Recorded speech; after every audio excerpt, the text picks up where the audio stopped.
What up, cappers, gamblers, punters, hustlers, low baggers? It's Friday, May 15th. Thank you for joining us here for the morning bag.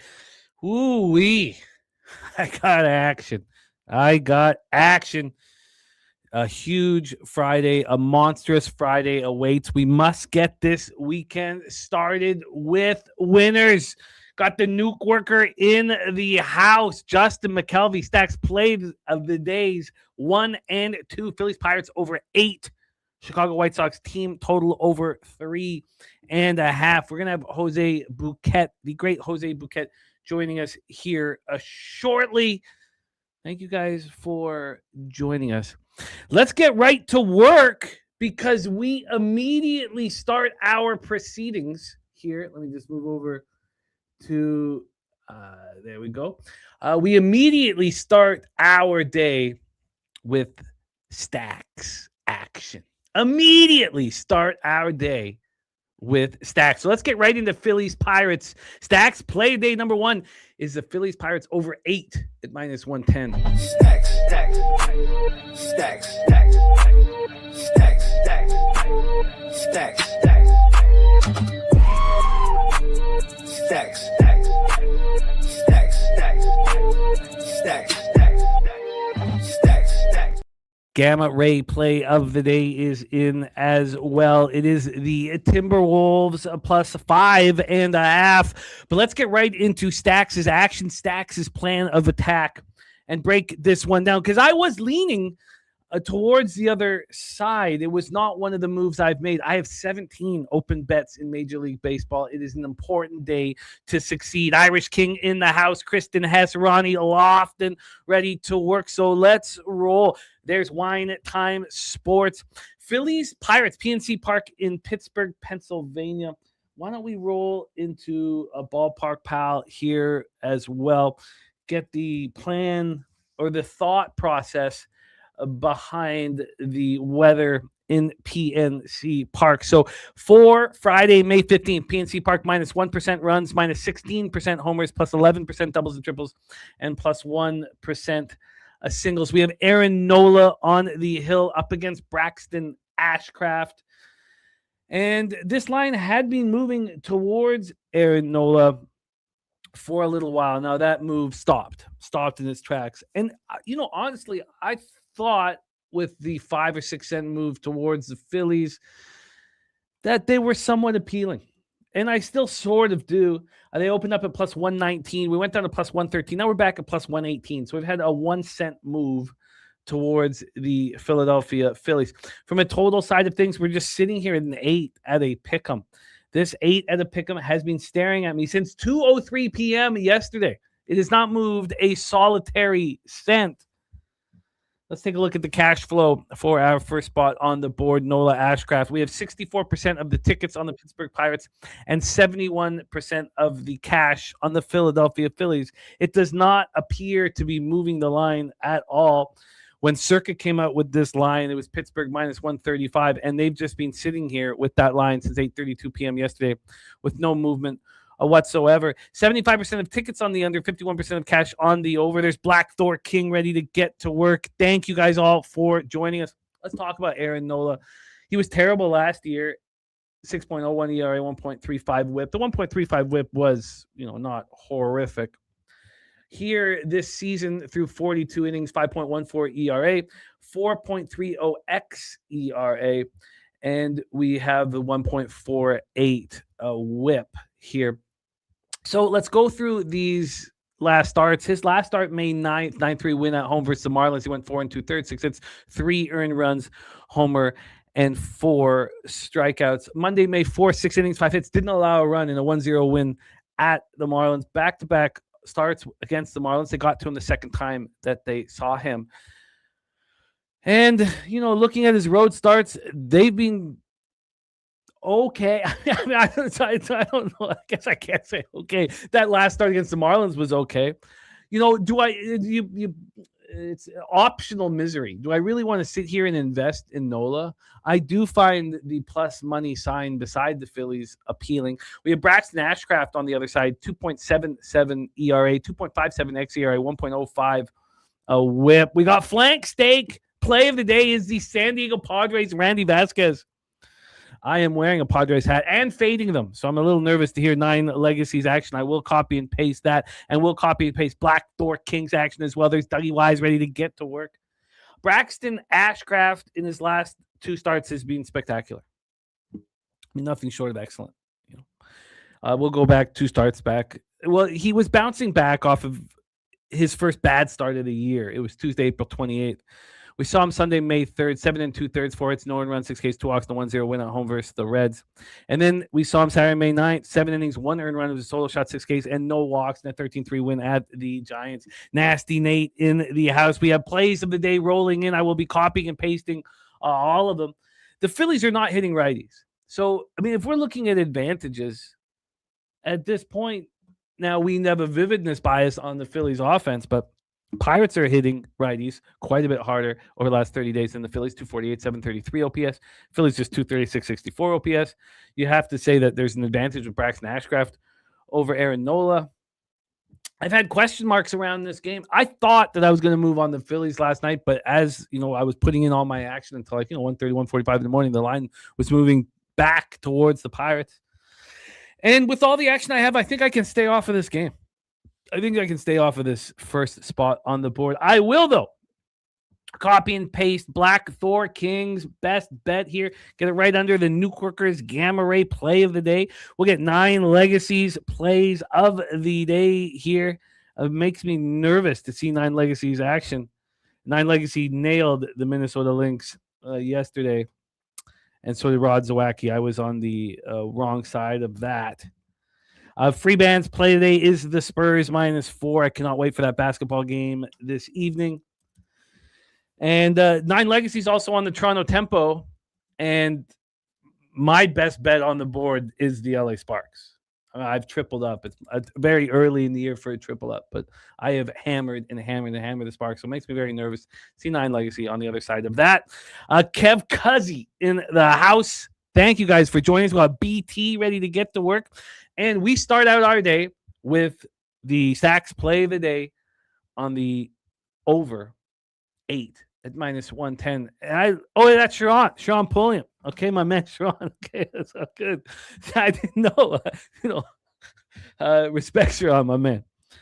So, and Black Thor Kings hammered the Sparks with me. Okay, well, that makes me feel good, Black Thor King, because I really did hammer them. I really did invest heavily. Sharon, my man, it is great to see you. So let's roll on. At this point, I had a lean towards the under. I think I can get off of it, knowing that Stacks is on the other side. I kind of like the plus money beside the Phillies, but I've got enough action. So let's roll on. Next up for us, Toronto Blue Jays, Detroit Tigers. We're at Comerica Park in Detroit, Michigan. Part of the reason why it was taking me so long to get my action in, man, was I was sitting here with a couple of 8s for totals.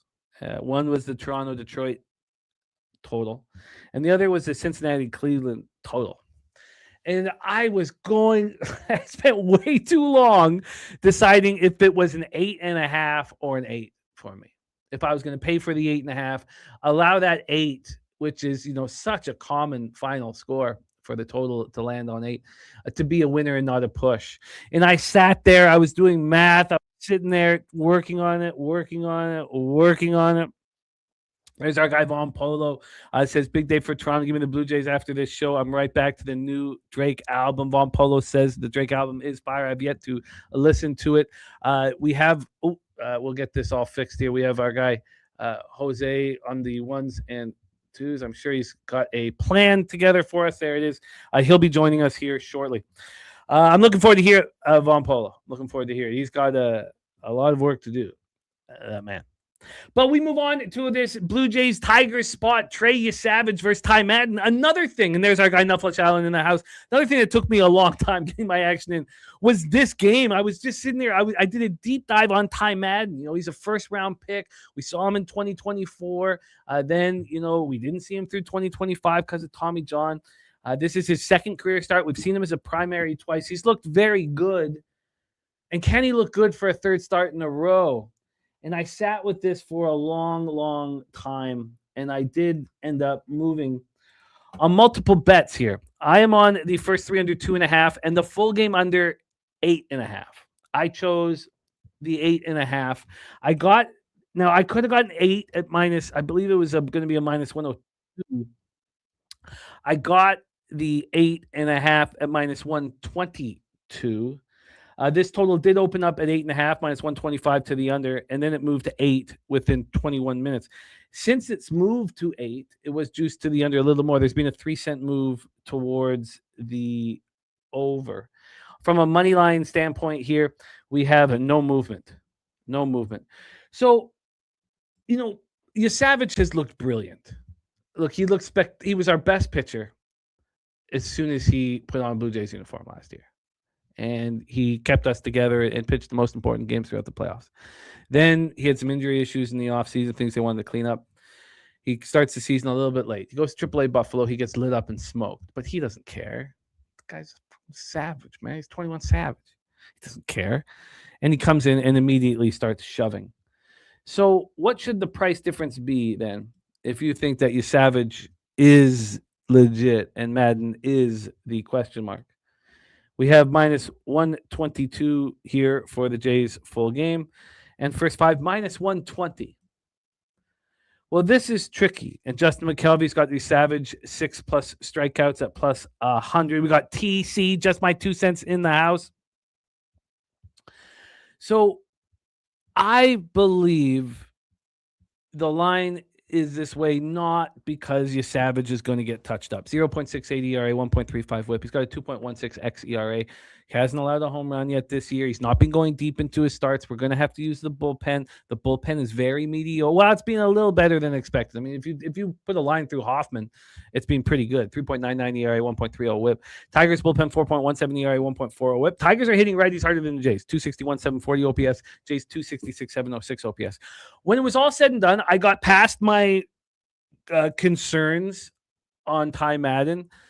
I don't think he's nearly as good as his numbers indicate through 2 appearances, both primaries, but I do think that he can deliver. Nuclear said he's not laying juice on these Jays right now. Jose Perez says, good morning, Jimmy and the chat. Great to see you, Jose Perez, my friend. So I moved on the first 3 under and the full game under. I got the first 3 under 2.5 at minus 120, and I'd be very interested to see if that is moved at all to give me a little bit of confidence, because I've really garnered none. There's been a 3-cent move to the over 8 since I moved on this, and I did choose the safe way out. I took the under 8.5. So let's take a look at the cash flow then here for this spot. We have 58% of the tickets, 55% of cash on the Detroit Tigers, 84% of the tickets, and 87% cash on the under. These are flat 8s across the board. And I'm nervous about the spot, honestly. But I would expect it to be the bullpen to break my spirit in this one, rather than the starters. I think the starters are in business. So I would like to now then quickly take a look and see if this has moved at all. This first 3 under, with hopes that it has not, and then we'll move on and we'll move past this. And Jose will be joining us shortly, be setting us up here, but it's not. It's at 2.5 minus 120. So yes, I'm nervous. I am concerned about this spot. I was nervous about this. This took me 30 minutes to place the bet last night. We have for expectations at Comerica, it's run suppressing weather. Minus 11% runs, minus 28% home runs, minus 4% doubles and triples, plus 7% singles. We can roll on to game 3 here on the card, but that is my first spot on the board. Double up first 3 under and the full game under. We move on to Baltimore Orioles, Washington Nationals, Nationals Park in Washington, D.C. We have the Wizard of Boz coming off back-to-back ugly starts. He's allowed 10 earned runs over his last 2 starts that have covered 10 and a third. Nutflush says, I like your early under in this game. Okay, I like to hear that, Nutflush. Yeah, I do too. But I did have the look. If I was ballsier, I'd take the 8 with no vig. So does that mean that I was concerned? Probably. Justin McKelvey has the over 9 at minus 120 in his pocket at Nationals Park in Washington, D.C. 2 pitchers, Shane Boz and Zach Littell, who have not look good thus far. Let's pull up let's start with the weather in Nationals Park here. We have Justin already delivering the over in this one. The weather in Nationals Park is minus 5% runs, minus 7% homers, plus 3% doubles and triples, and minus 1% singles. Wine time is the Orioles money line, minus 130 official for him. Justin McKelvey has CJ Abrams over 1.5 bases at plus 140. Let's go immediately into the line history here for the Orioles Nationals. We've had a six cents of movement towards the Baltimore Orioles. There had been a little more. There had been 8 cents of movement. It opened up at minus 127 at 2:03 p.m. yesterday, moved to minus 129 2 minutes later. And then 42 minutes after that, it moves to minus 135. And that was the extent of it until this morning when there was a slight 2-cent move back. So 6 cents of movement towards the Baltimore Orioles. From a total standpoint here, we have a 9.5. This opened up at a 9.5, minus 120 to the under. There was an immediate, 21 minutes later, a 12-cent move to the under. And then this was a 9. This was a 9 for a while, a legit 9, flat 9. And then at 9:14 p.m., there was a big move to the over. Moved 11 cents to minus 125. Right around midnight, moved 5 more cents. And now at 7:30 in the morning, we move back to this 9.5. Overall now, we've had 4 cents of movement towards this over. So the Wizard of Boz, 5.48 ERA, 1.56 whip. His 4.57 xERA means he has been a little unlucky and pitched a little better than the numbers do indicate. But these last 2 starts have been ugly. And now we head out on the road. Is this where he gets right? Zach Littell on the other side, 6.94 ERA, 1.60 whip, a 7.60 xERA. He has been atrocious. And we didn't see it coming. Certainly the Nationals didn't see it coming. This guy was a stud for the Rays last year, traded to the Reds at the trade deadline. Now, he didn't look that good with the Reds, but overall, he had a great season last year. 186 and 2/3. He walks 32 batters. Through 36 and a third so far, he's walked 17 batters. Something's not right. He's already allowed 14 home runs. Von Polo from Charm City is on the over in this one.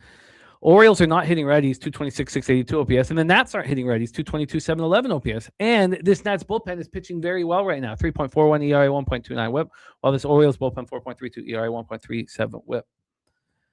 So this is a high total.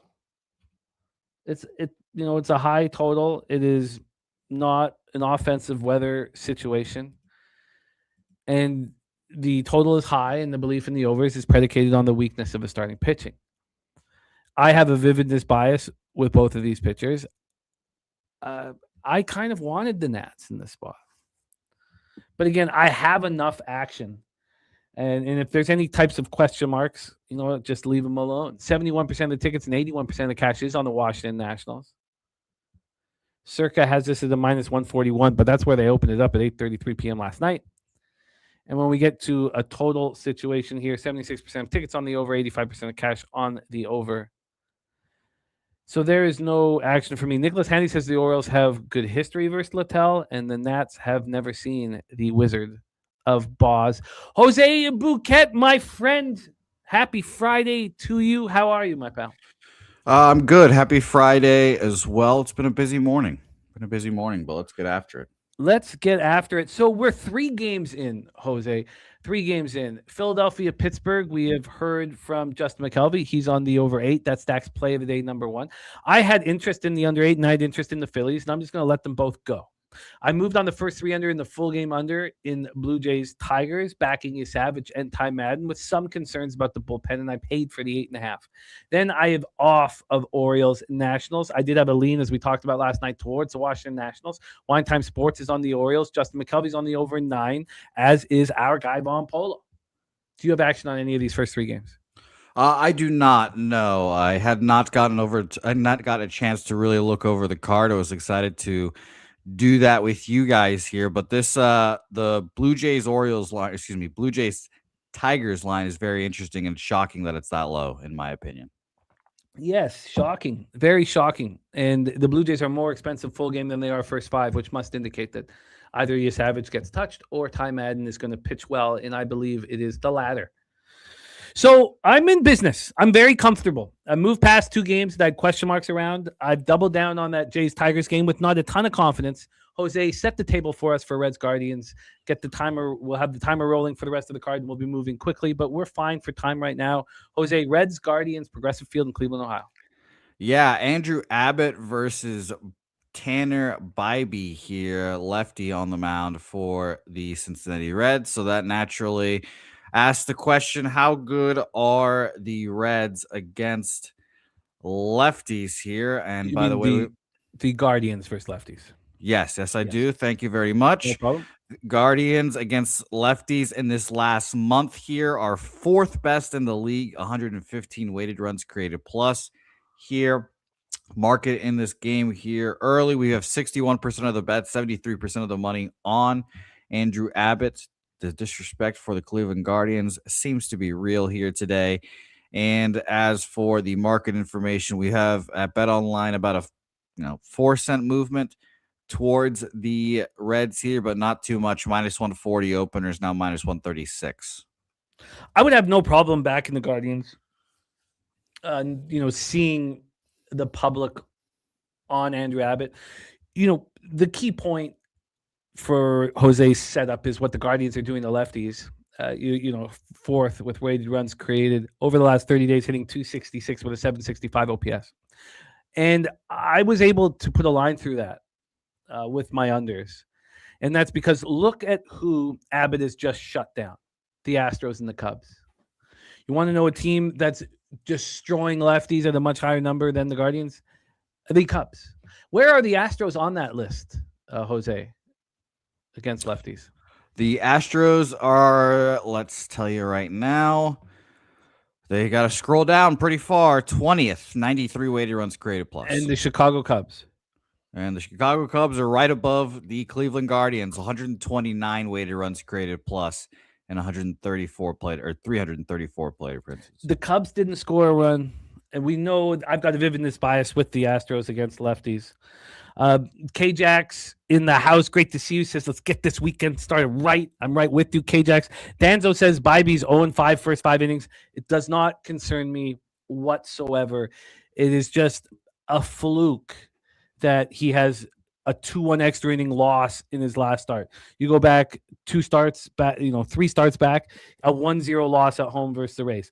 Before that, a 2-0 loss at home versus the Astros. Look, that's a fluke. Now you could say, look, we've seen with Skeens and other pitchers where the offense just doesn't seem to deliver for these guys. It's a fluke to me. So I mean, it's an important stat though, Danzo, and I love that you shared it with us, but it doesn't bother me at all. I want Bybee at home. I want to back Bybee, but I think Andrew Abbott shoves, and I have no problem sitting back and just betting this live instead. But I did move on the first 3 under, and I moved on the full game under. I got the first 3 under 2.5 minus 125. And this was the other one that I was telling you guys with the Detroit-Toronto under that I was staring at for so long to decipher whether I wanted the 8 with no VIG or the 8.5 with, an implied probability that makes me have to hit 55.6%. 52.4% is much more comfortable. But the 8 to 8.5, I went over those numbers for so long. I just couldn't leave it alone, man. Progressive Field, minus 3% runs, minus 6% homers, minus 2% doubles and triples, and minus 2% singles. So I got the first 3 under 2.5 and minus 125. We saw that Detroit first 3 under had not moved a cent. Has this one moved a cent? I would love to see if it has. That would make me very comfortable. It has not. It's right there. First 3 under 2.5 minus 125. But God, if the Reds are going to be public, I think the Guardians can win this game late. I want to see how public the Reds are, but the Guardians could be an addition for me. The Guardians could be an addition. Anything for you here, Jose? Or do we roll on? No, we can roll right along here to our next game, which is the Miami Marlins versus the Tampa Bay Rays. Shout out to my guy Jansen Junk, who has been profitable for us, and I appreciate it. Shout out to him. 68% of the bets, 57% of the money on Jesse Schultens in the Tampa Bay Rays here, and the line is coming down a little bit, moving towards Jansen Junk, which makes me feel better about backing him here for sure. We have a minus 125, minus 120 opener. Gets down to minus 112 here. It comes back up to minus 118 at BetOnline. Heritage showing minus 123, opened up at minus 119 there, which is not ideal, obviously. But it's a pretty cheap price for the Rays here. Minus 124, opened up at minus 117 at Bovada there. What do you think, Jimmy? Well, I'm on the first 3 under. And that was going to be the only bet that I made. It was one of the 4 bets. Now 3 were in one game that I had come into the nightly bag with. First 3 under 2.5 or minus 120. I mean, I guess it's good that these lines aren't moving against me, but it should be nice to see one of these lines move in my direction. The first 3 under 2.5 now here is minus 120. So this is exactly what. So 3 straight totals on first threes. I have not moved a single solitary cent. I think the biggest issue here is bullpens. And, the Marlins had to get in their bullpen in the second inning yesterday. It was not an appealing situation.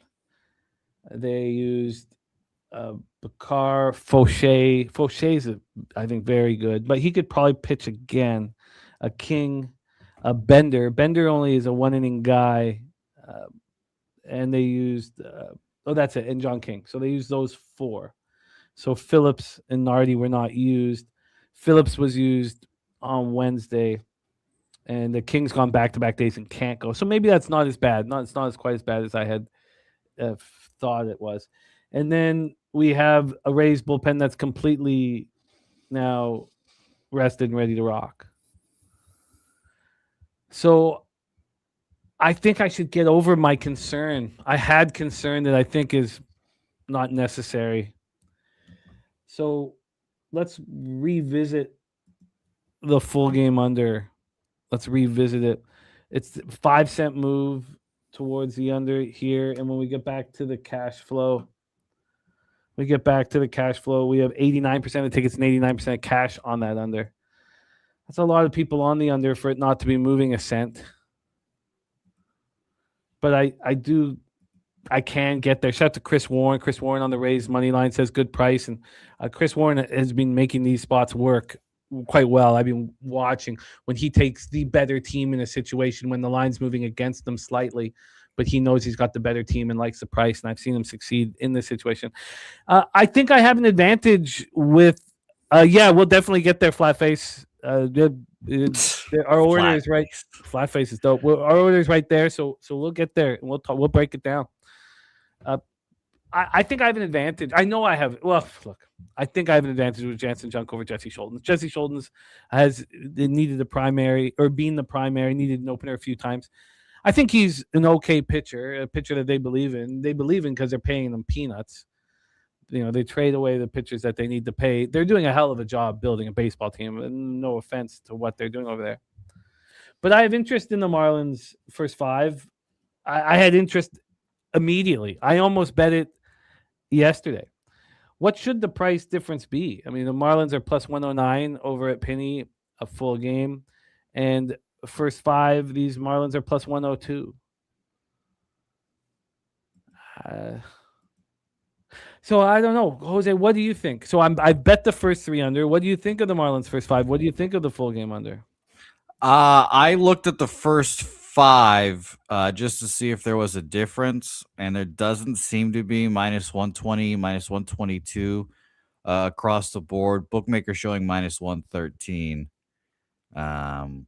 7 cents over at Pinnacle. Yeah, I don't know. I find it tough. Honestly. I want to back Jansen Junk here. And I kind of don't want to do it first, or full game. So I'm sitting here just debating, whether I want to do it first 5 or full game. The Marlins aren't hitting right now. Certainly not hitting against righties. 237 to 664 OPS last 30 days. Rays versus righties 267 21. Both bullpens are very good. I think I could do this with some comfort. I mean, the problem is the Rays, 267 21 OPS. They're getting on base and they're manufacturing runs. What if you could only make one bet? I give you $500. We're sitting at the book. I say it's Marlins first 5 or full game under. You go to the book, you come back with a ticket. What's it say on the ticket? Marlins first 5 or full game under, you said? Yeah. I think I'd probably go full game under, actually. So you do, and you have a belief in Schultons. That the movement back to Schultons makes me feel like he could pitch well today. On top of that, like you said, the Marlins aren't hitting well anyways. Last month against righties here, 4th worst, 86 weighted runs created plus. Yeah, I don't know why I had concern about the bullpens. I don't think that was. I guess just because watching these things will mess with your subconscious, and Jose had perfectly predicted what Braxton Garrett was going to do. So, Nutflush says Jose would leave with my $500 and never come back. No, $500 not enough to cost us our friendship, is it? I don't know. It's a lot of money. $500? Okay. I guess friendships have been lost for less than that. Well, I like the first 3 under a lot. I can get to the full game under. And I can understand why the first 5 under is not necessary. So I think the full game under is an easy addition here. And what did the cash flow say one more time? Sorry, I'm hitting this again. Yeah, it's very public now, 91 and 91 on the under. So you would like to see some movement towards this under, and we haven't seen it. So I'm interested. Let's roll on, Jose.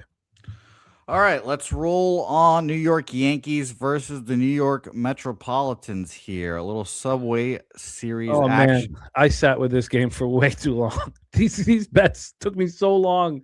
I don't know if you saw, but I didn't get my bets until like 2 a.m. This one was, I just sat and stared at it. Jose, set us up, man. This is a fun game. All right. Sorry about that. Let's do this here. I've been searching for this game and I cannot find it because my eyes are fucking blind as a bat right now. There we go. All right. Next one here, like I said, Mets Marlins here. We've got Cam Schlittler versus Clay Holmes. 76% of the bets, 78% of the money on the Yankees here. Minus 144 opened onshore. Minus 143 offshore. It is now minus 148. It got up to minus 152 there as well. Minus 161 at Bovada, but they always juice their favorites. It did open up at minus 153 there, and at Heritage minus 153. Minus 141 opener. I tripled up on this baseball game. It wasn't that easy. It wasn't that comfortable. I'm on the first 3 under 2 at minus 102. This actually, so when I said there was only 2 spots where I was sitting there with whether or not do I spend the extra money and add the hook, which I did on all 3 of them, which I'm tracking when I do pay extra for it. I bet the under 7.5 minus 129. Now that under 7.5 over opinion right now is minus 131. It's not moved very much. And I also moved on the Yankees on the minus 1 line at minus 112. So it was a triple up spot. Now Matty Ice, star of the taint play of the day. I mean, he really likes the Yankees today. Now it's not taint, but even when I say his name, it's important for us to celebrate taint.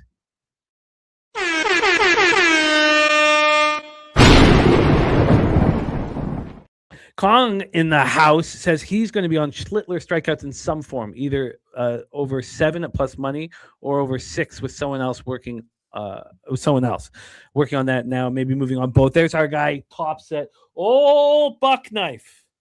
This was a gift from my friend Top Set. Oh, Buck Knife. What a beautiful hat that is. Buck Knife, my man. Shout out to Buck Knife. Shout out to the whole fam down there in Miami, Elio. So back to this spot here. I'm pretty comfortable with it all. But it took me a while to get the action in. Mainly, it was like, do I spend the extra vig? And the issue is Jose Clay Holmes, 1.86 ERA, 1.01 WHIP. We went over Clay Holmes. I've got every start that Clay Holmes on my worksheet that Clay Holmes has had this year, and he's not had one start where he's allowed more than 2 earned runs. In saying that, he's sitting here with a 1.86 ERA, 3.74 xERA. So he's had some bounces go his way. He walks too many batters. You don't want to walk too many batters against these Yankees.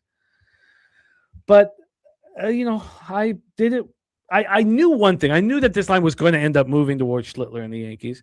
The question was, did it open up at a number that was too small? It's only moved 4 cents towards the Yankees at Circa from minus 150 to minus 154. We have 93% of the tickets and 90% of the cash on the under. This is the same situation that we were dealing with last night, except, because ESPN, Hard Rock, and FanDuel all offering up that under at a better line than what I got here. So look, I'm in. Top Set says Monster Day coming. You can feel these things. Started last night on the felt. That's what I need to hear. Top Set. So I'm in business, Jose. First 3 under, full game under 7.5, and the Yankees -1. Triple up spot for me, Jose. All right. Beautiful stuff there, Jimmy. Beautiful stuff. Can't wait to see how it goes. And shout out to Top Set for dominating the felt as well. Brewers Twins is our next game on the board here. Sorry, your look there scared me. It's just the look is this. Who the hell's pitching in this game? And now Ryan is listed. I guess they're going to skip Prelip. We don't know who's starting. It's Chad Patrick is supposed to start. Maybe they're going to use an opener for Chad Patrick. This line was not available to bet. Like, it wasn't around for a long, long time. It's not. They're saying BOL doesn't have this up, but I'm interested. What book are you going to use for line shopping or for line history? That's a great question, Jimmy, because there's not many lines out yet. I'm seeing -110 each way at places, but it's not like the line has not been out for long enough really to move, it seems, at any of these books. Heritage opened up at -117, which is funny. Excuse me. -117 Twins, now -112. Bovada hasn't moved. Excuse me, I've got the hiccups now. And Bookmaker opened up -111. Milwaukee, it's now -106 each way. Yeah, I don't. Shout out to Foxy in the house. Great to see you, man. I don't want to put too much time into this. We need some confirmation here. Do we sit here and assume that it's just an opener and then Chad Patrick and that Joe Ryan's going to start? It's crucial to have this information. We know that the Brewers are trying to limit Chad Patrick's innings. We know that the Twins are trying to limit Prelip's innings. So it looks like Prelip is going to be skipped now. Kong says I'm saying -112 Minnesota with no listed pitcher for the Brewers. Look, I'm not even certain we get Joe Ryan at this point. So I think we just skip this and wait for confirmation. And that's what I don't think we need to not waste time, but I don't think it's useful to put too much time into this right now. Okay. And look at that. Troy Torrance is on the New York Mets money line. Yeah, Kong, Joe Ryan. It looks like Joe Ryan is going to go here.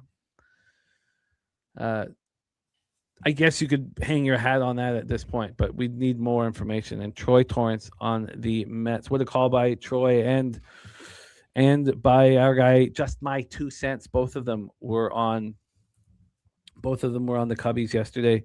And Troy under and first 5 under. I'm first 3 in full game under. I'm right with you on that one, Troy. Chris Warren says I can easily see the Mets winning today, but Cam has performed that Cy Young potential. He sure was. He sure has. So let's roll on, Jose. All right, let's roll on indeed here. So I can't wait to see how that goes. By the way, Jimmy, sorry to tease the people and just and not being able to tell them this yet, but Jimmy, I might have gotten scammed out of $500 this morning. Maybe. We'll see. What? We'll talk about it after the show. Maybe we'll You see, can't just drop that on. That's why you were going to take my $500 at the sports book. because I need it. Trying to connect the dots, man. It's like, God damn, he's going to sell this relationship $500. God damn. Come on, you gotta. You can't just. It's a lot of money. You It's a can't lot of just money. get that Nate Serna in the house. You can't just. Come on, you got to tell us now. Yeah, I got a message from someone asking for a request, and they asked me to go get $500 of gift cards, basically, and No. I did that. What? And then I sent it to them because I thought, this is a request from someone I believe, and I didn't have this person's number, so I believed, and I might have just gotten scammed for $500. We'll see. You got $500 worth of gift cards for somebody? Yes, yeah. Oh, you didn't. Might get scammed. You got scammed. We'll see, because I had to ask my mother for some money, part of it, so it'll be a fun Jose. night. Oh no! It'll be a fun night if I did get scammed. Oh no, Jose! Oh man. Okay, well let's not dwell on. Oh man, that's no friend is ever going to ask you to get him gift cards. It's fair. That's fair. Excuse me. There's the anxiety coughs coming. Oh in there. no! All right. Oh no! Well, I'm gonna do some investigating, a little more investigating. Can you stay focused, or are you gonna be? Is this gonna be on in your mind? It's going to be on my mind. So I'm gonna leave and come back here. Okay. Connolly Early versus Spencer Strider here. 93% of the bets and 78% of the money is on Atlanta here. 94 and 89 is on the under for Connolly Early here. I was expecting a lower line, but the Red Sox are terrible this year. Minus 145 opener is still there now. What do you think, Jimmy, as I leave and come back? Oh no. Okay, let's not touch on that anymore. Wine Time has gone official with the Boston Red Sox here. And this would have been a bet that I would not have made. This was a bet that I would not have made probably if there was, I certainly wouldn't have made it last year when we were capping baseball very differently. And here, and we were doing 3 hours of sitting there with the line move, allowing the market to have 12 to 18 hours to marinate. We're not doing that anymore. The public is backing Strider at home heavily. 93% of the tickets, 78% of the cash. We've had a tightening of VIG, really, at Circa. It hasn't been a big move there. Just a tightening of VIG. Here, we've had a move towards the under. I mean, clearly they are implying that Connolly Early is going to pitch well here, and I did move on the under. So at that point I can feel comfortable with the situation. Also, I got an 8.5 at minus 115 at Bet365, which was wild to see Bet365 sort of off market. It was the best line. Pinnacle was only 3 cents more expensive, but you never see 365 with a better line than Pinnacle. And now we see 8s minus 120 to the under. So that makes me feel very good. But I am backing here. With the fact that this is so public has taken this, stripped me of the confidence. And obviously seeing Wine Time on the other side has again stripped me of the confidence. But I think that Spencer Strider, look, I'm romanticizing baseball, and it'll cost you money when you do that.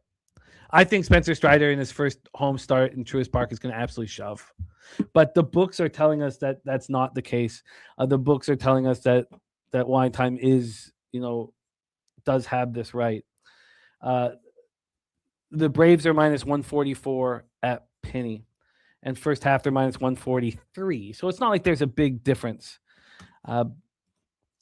Nate Serna says the Red Sox suck. Braves get to Connolly early. Pun intended there.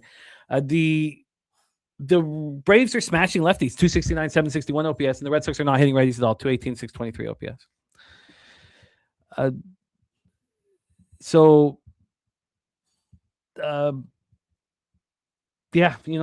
Now, Chris Warren, we're obviously using different sites, and I focus on the offshores, but this line opened up at it took a while to open up. Didn't open up till 8:02 p.m. last night at Bet Online. And it opened up at minus 145. There was a 5-cent move, but then 10 cents of buyback. Right now it's back at minus 145. So there's been no movement whatsoever. Chris Warren sees minus 125 to minus 144. I imagine that would be like what a FanDuel type thing. Let's see.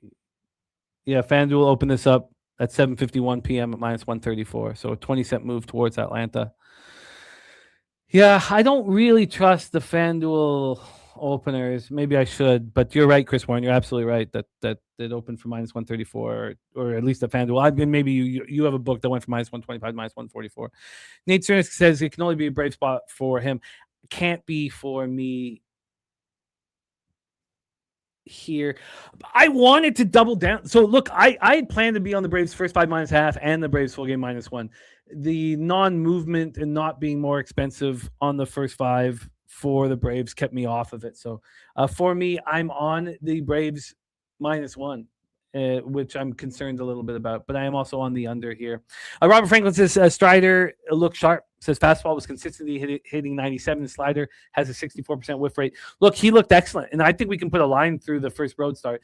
But that Monday, that was on Sunday, May 3rd, 11-6 win at the Rockies. It's that Saturday, May 9th start that is a concern.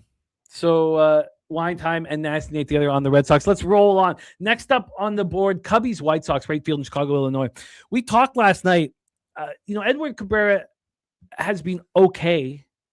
He certainly looked better in the Marlins uniform. 3.53 ERA, 1.23 whip. Here, Cabrera, 3.88 ERA, 4.31 xERA, 1.32 whip.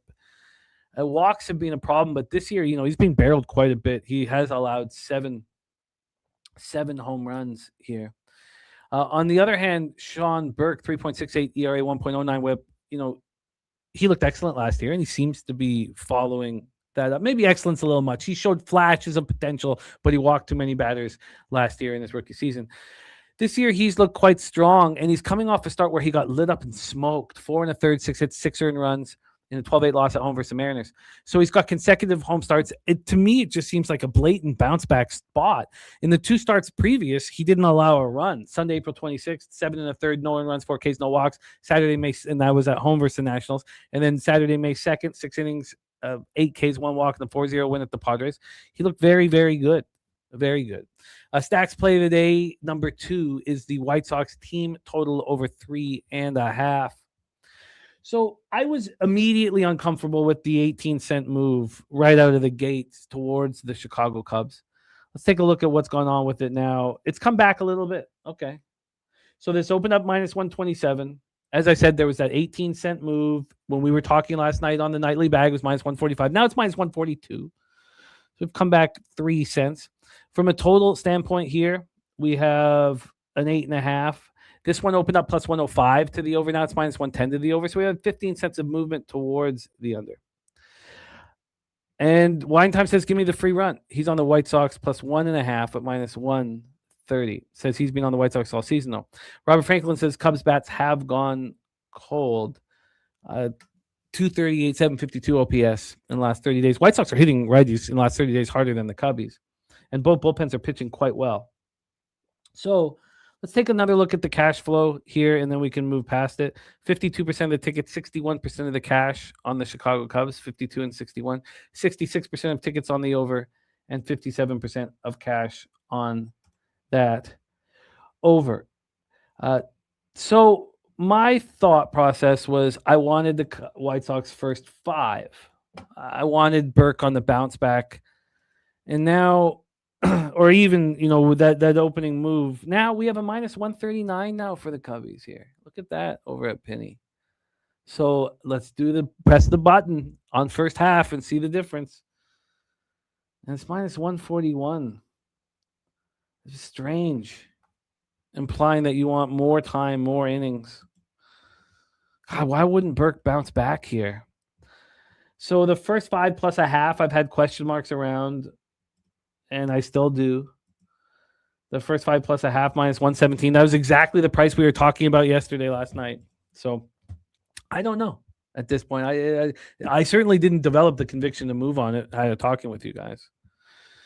And Robert Franklin says, and Flatface says the total. And Robert Franklin said since May 9th, 0, 0, 2, 1, and 2. Yes, Flatface, the total.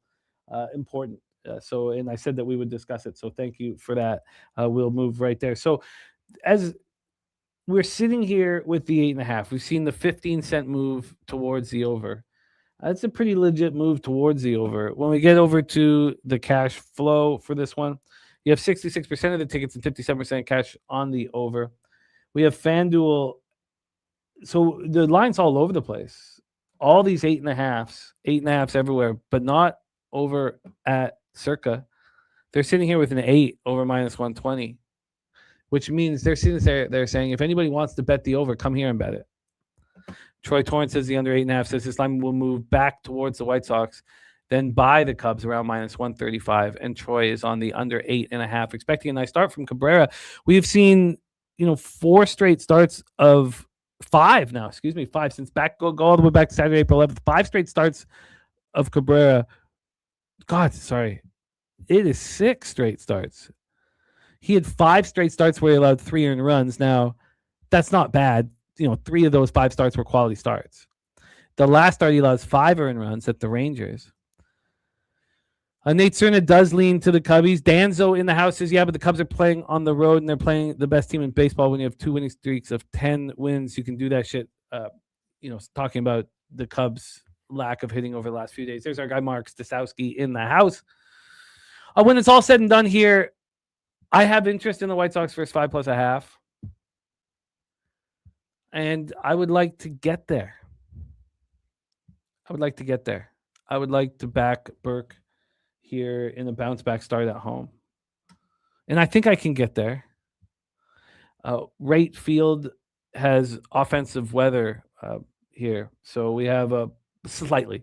It is blowing in, but it's plus 2% runs, plus 5% homers, minus 3% doubles, triples, and even singles. Let's roll on to our next spot on the board. I think I can get it. Rob Free says White Sox have the best record on Friday. Problem is after watching them lose last Friday, can't trust the bullpen at all. Yeah, no, I hear that, but that is, again, Rob Free, something that will affect us so much, those of us that watch our action, because we have a bias, and the White Sox bullpen has been good enough. 3.95 ERA, 1.37 whip over the last 30 days. It's been pretty good. But I have the same issues.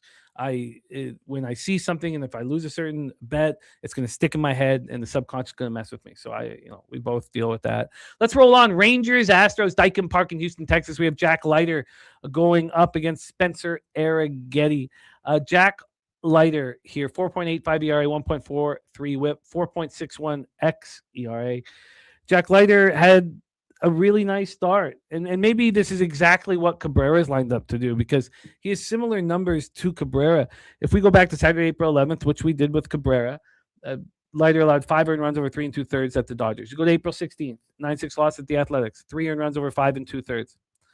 That one hurt me. That one hurt me so bad. That one hurt me so bad, man. He was up. They were up 2-0 in the bottom of the 5th. And he allowed 2 runs to cost, because I had them. I believe it was the first 5 minus a half in that one, but I'd have to go back. We have Robert Franklin on Rangers money line, Justin McKelvey on Rangers money line. So if we go to April 22nd with Leiter, it was at home versus Pirates, 5 innings, 3 earned runs, 4 runs total. You go to the next start. So he back-to-back starts at home. We're now April 27th. He allows 4 earned runs, 3 home runs in a 4-2 loss at home versus the Yankees. You go to May 3rd. So now we're going back 2 starts, 5 earned runs over 6 2/3. So 5 earned runs, 4 earned runs, 3 earned runs, 3 earned runs, 5 earned runs. Sort of a similar statistical outlook that we saw from Cabrera. And then he shoved at home versus the Cubs. Now we get out on the road and we face Spencer Arrighetti, who has the most extreme difference between his ERA and xERA of any pitcher pitching today. Spencer Arrighetti, 1.88 ERA, 1.33 whip, 1.88 ERA, but a 5.38 xERA. Troy says if the Astros close between minus 115 and plus 115, they will have the best profile on the board. Says this is an Astros money line. As much as we can say Spencer Arrighetti's been lucky, it's based upon walks. He walks too many batters. This is a pitcher who is got a 1.88 ERA, but he's got 17 walks in 28 and 2/3. And with ducks on the pond, he's been fortunate. Balls have found gloves. And that's why he has kept his shit together. Jose Perez liking Arrighetti over earned runs. Let's get into the line history here. This 8.5 has not moved. It's been sitting there minus 115 to the over. And then on the money line here, we have no movement at all either. Nasty Nate also believes it is a Rangers smash spot. When we get to the cash flow here, we have 81% of the tickets on Houston and 63% of the cash. I don't feel like I have an edge. I don't feel like I have an edge here. Troy Torrance says nobody wants the Astros. I mean, I'm looking at 81% of the tickets on them, but here nobody wants the Astros. Looking at the statistical profiles, if you weren't bringing in xERA or xFIP or FIP even, you would say that Arrighetti and the Astros have the pitching advantage. And Troy says it won't be 80% come 2 p.m. There's our guy Morgan Spooner in the house. So look, this is a no action spot for me. I feel like I can make legitimate arguments for either side of the total in either side. But I will copy and paste Troy Torrance. A very bold comment. If the Astros close between minus 115 and plus 115, they will have the best profile on the board. This is Astros money line. And I will sit with it throughout the afternoon. Let's roll on. Next up here, we have Kansas City Royals, St. Louis Cardinals, Busch Stadium, St. Louis, Missouri. I told you guys on the night show, and this is, again, you start peeling layers back. It's one thing, I'll say, look, I'm going to move on this first 3 under 2.5.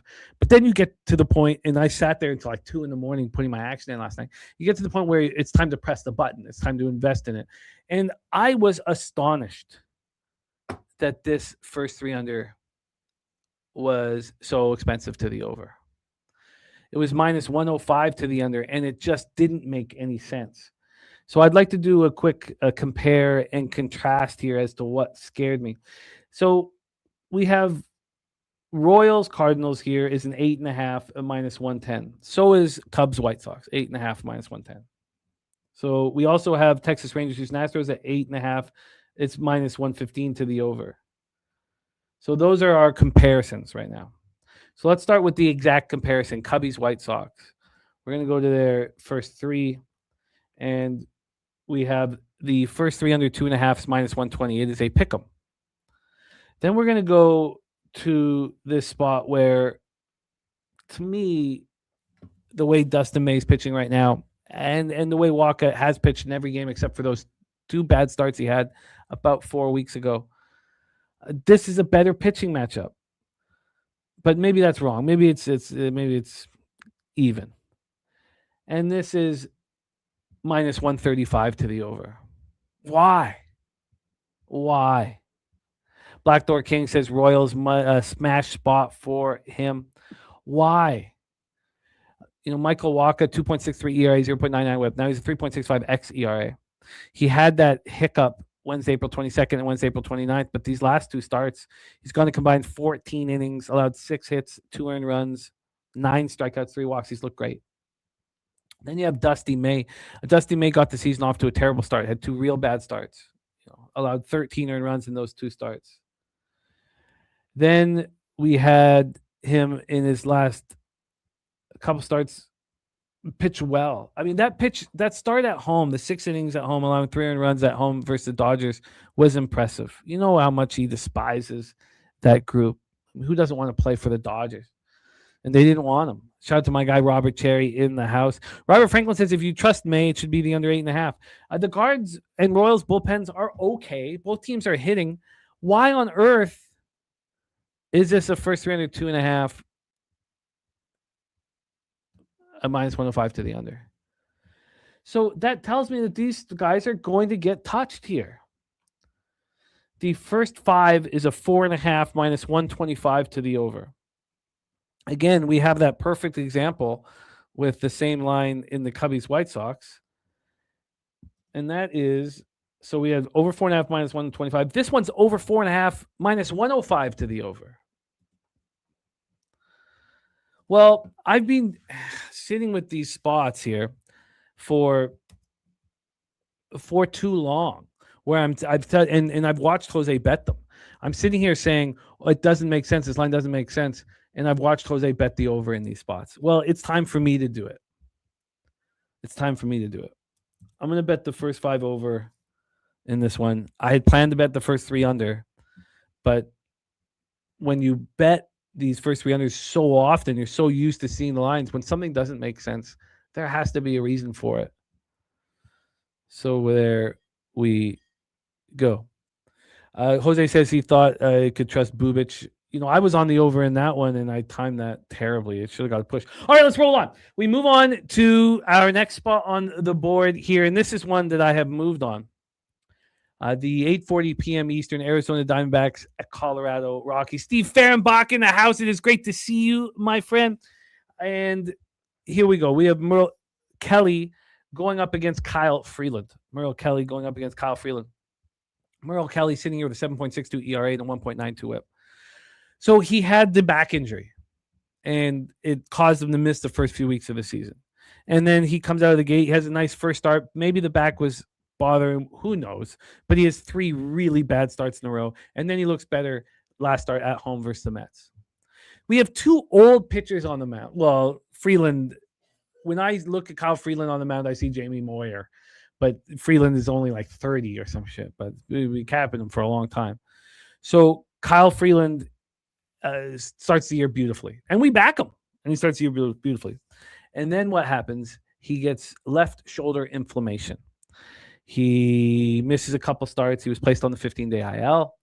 He was put on the IL April 12th, officially sidelined April 15th, and he returned on April 28th. And then in these last 3 starts, he's allowed 16 earned runs. And only 1 came at home, but he didn't look good at home. And that was against the Braves, who are raking lefties. Well, so are the Diamondbacks, 258, 740 OPS versus lefties. So I am uncomfortable with this market. We are sitting here with no movement. Okay, that's okay. But there had been a move towards the Diamondbacks. They've gone from minus 120 to minus 125. That's no longer. From a total side of things here, we had a very bullish move towards the over. Oh, it's come back. Interesting. Wow. We just dropped back to 11, not just, but 2 hours ago, 9 in the morning. I didn't notice that. So, GLB catching the White Sox. Great job, GLB, man. Respect. So, all right, Jimmy, I'm sorry. I have to run and go get these fucking things canceled, hopefully. Okay, good luck.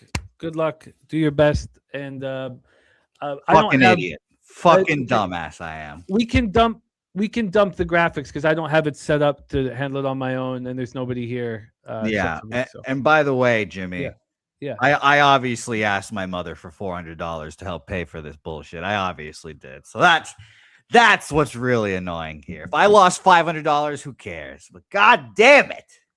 Yeah. Yeah, you have to go now. Just go and bad time. Yeah. Just focus on what you can now. And what's being done is done. And people make mistakes in life. It's just part of life. And what happens when you make them is usually dwell on them too much. And I think we all have that sort of personality. And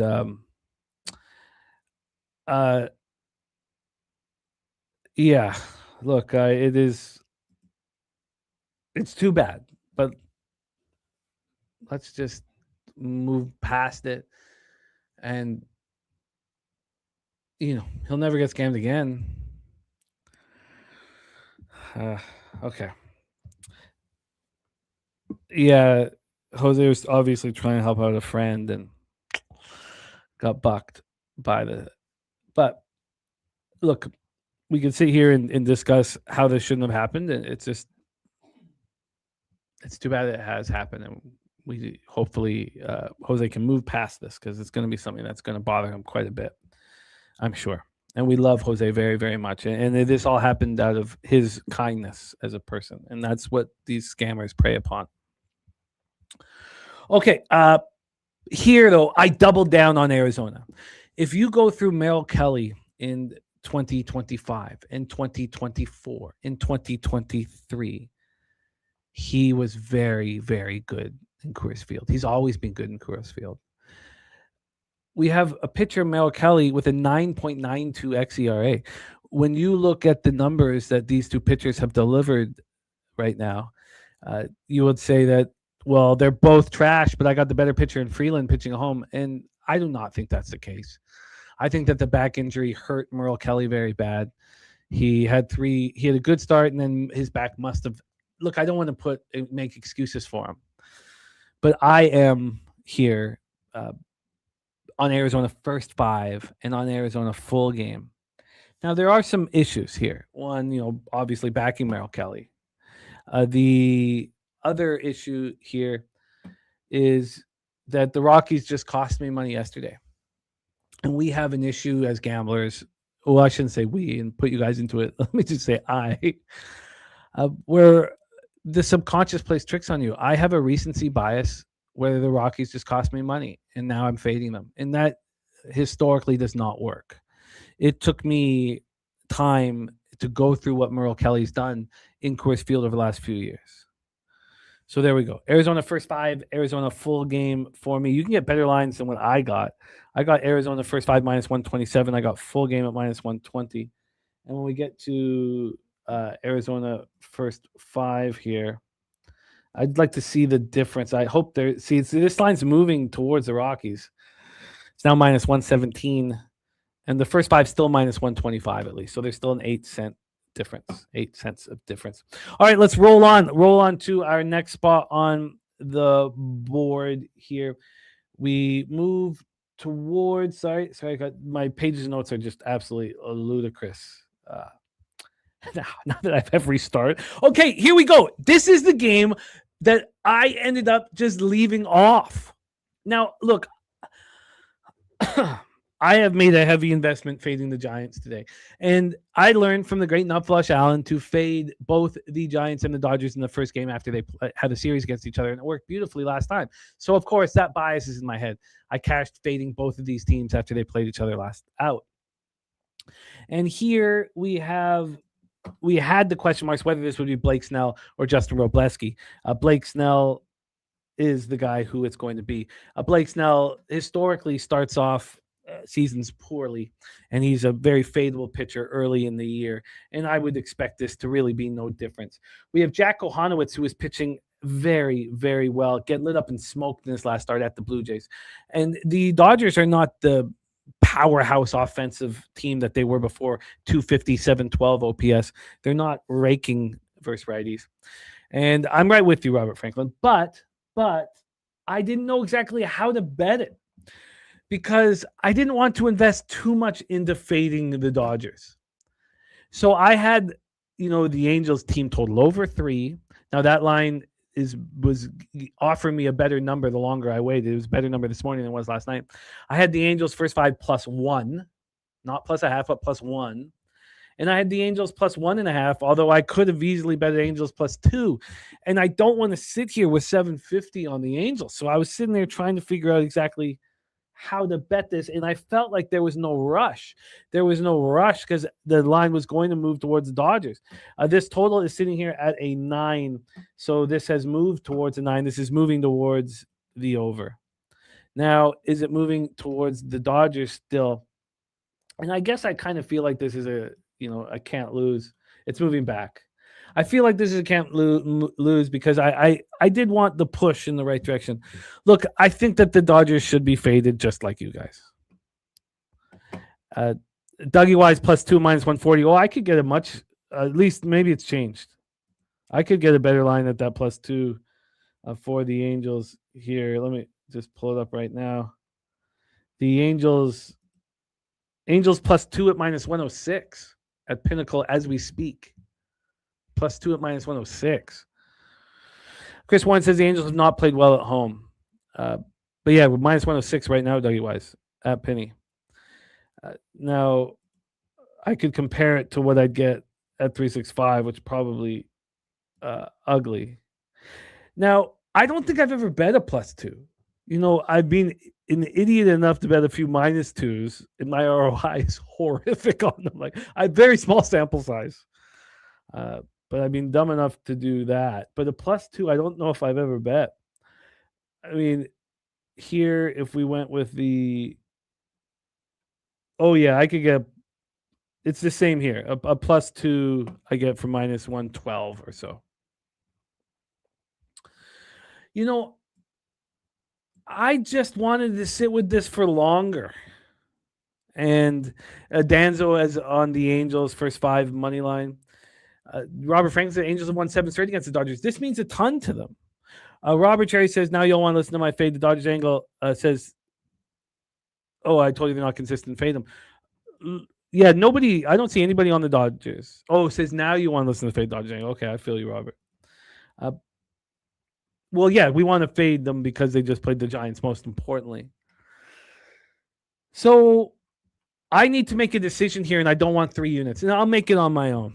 But I do think that Kohanowitz can bounce back. I do think that the Dodgers have a much, much bigger bullpen advantage, and I would like to cut the game down as little as possible. So I guess it would be the Angels first 5 +1 and the Angels plus full game +2, I guess. Because I don't want to also add the team total over. That's just too much. So I guess that helped me. This line moving back towards the Angels means I'm only going to put 2 of these units on it, and I guess I needed to see that. Okay, let's roll on Padres Mariners.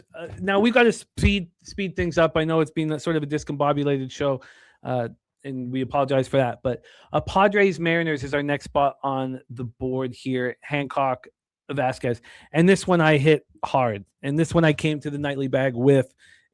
I had the first 3 under 2.5 at -120, the first 5 -0.5 at -102, and the Mariners money line at -135. I came very close to turning that Mariners money line into a -1.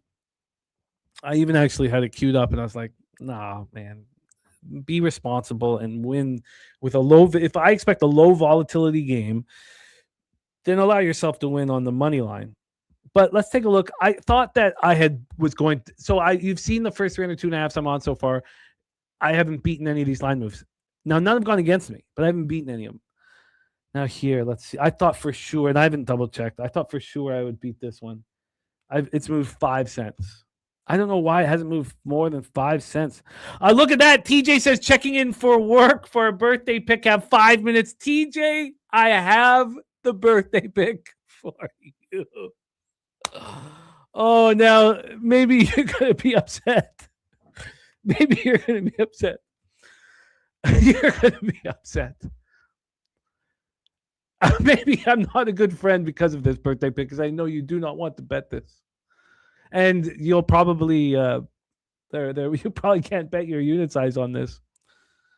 Your birthday pick, my friend TJ, is the Los Angeles Sparks.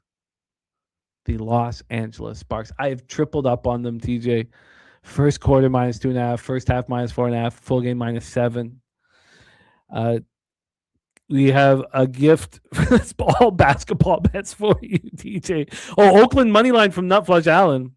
For me, TJ, it is the LA Sparks. Get them as soon as you can. Try to get a 7. And I know you're going to be watching WNBA. There you go, TJ, my man. Happy birthday to our friend TJ. Great guy, man. Happy birthday. So here we go. The birthday pick.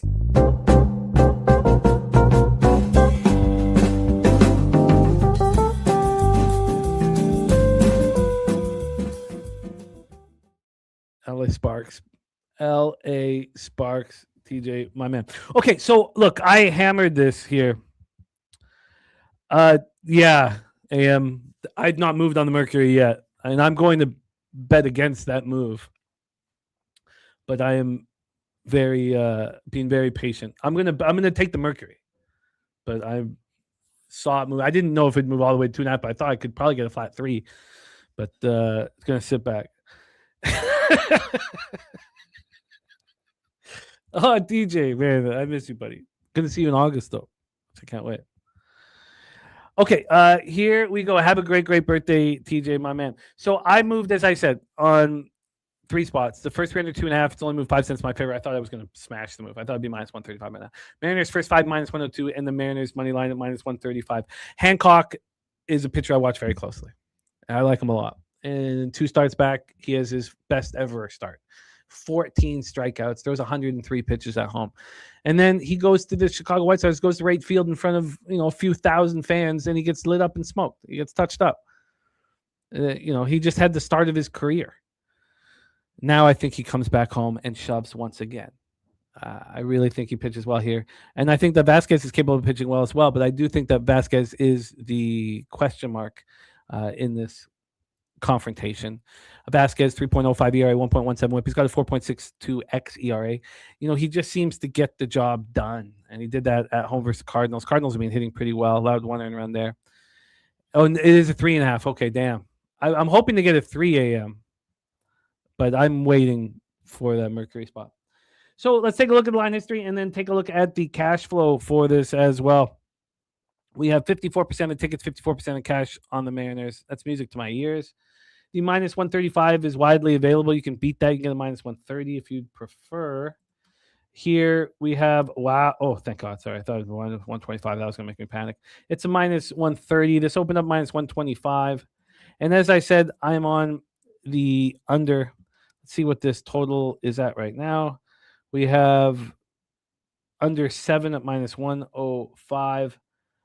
And that opened up under 7.5 at plus 105. And then under 7.5 became minus 105. And that's great news. Come on, tell me that tell me I got that hook on there. And I got, oh no, I didn't bet the full game under. Huh. I guess I didn't want to quadruple up on it. I thought I had. I guess that makes me a little nervous. And Rob Freebands play of the day. Naz Reid over 13.5 points. I will copy and paste that here very, very shortly. And we have run suppressing weather in mobile.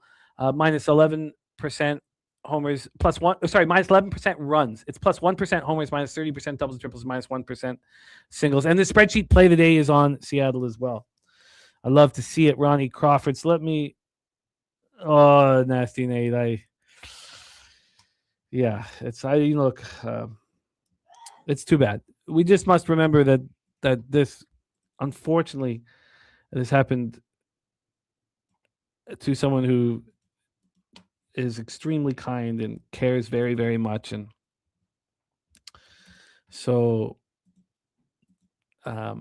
it's too bad. But that's who they prey upon, is kind people, and that's who I would say is a very kind guy. And it's sad that he was taken advantage of.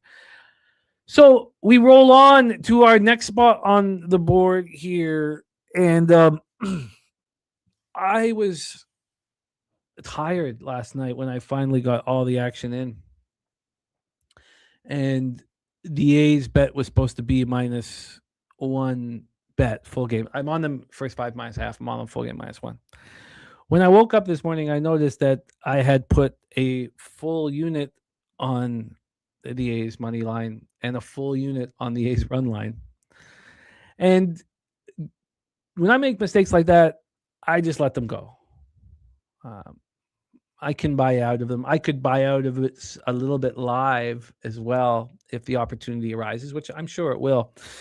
But I wanted you guys to know that this was the last spot putting in. Look, I'm fading the Giants. I'm fading the Giants after a series against the Dodgers. I find this pretty easy here. And nothing is easy in this sport. But this angle has been working.